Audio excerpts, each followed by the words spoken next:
Hey, let's make eggs Benedict. But we can do so much better.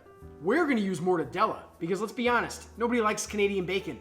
But before we poach our eggs, we have to make sure we have everything else ready. So I'm gonna make an 8 yolk hollandaise, which I have an easy trick for. And for each yolk, you need about 2 ounces of melted butter. So I'm making 8 yolks, so I have 1 pound of butter.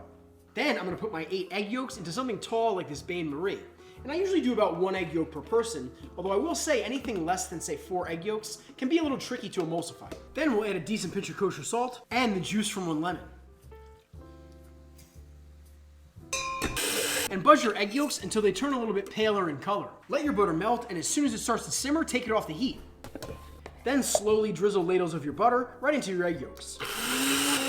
And if you get to a point where your hollandaise gets too thick, like this, but you still have a bunch of melted butter to add, you can either add more lemon juice, or just keep a little bit of water handy, maybe a tablespoon, maybe 2 tablespoons, so you can drizzle in the rest of your melted butter. And I like a couple dashes of hot sauce, but because we simmered our butter, it warms the egg yolks, pretty much similar to a double boiler.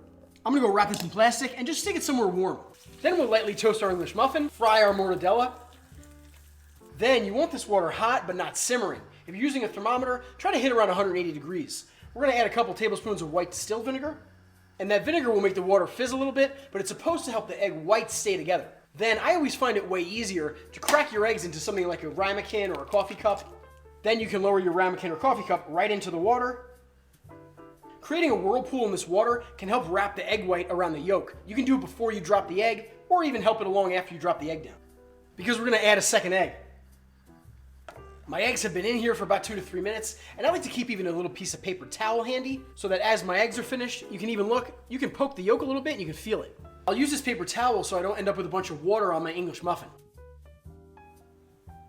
And follow me if you know what you're making for breakfast on Sunday.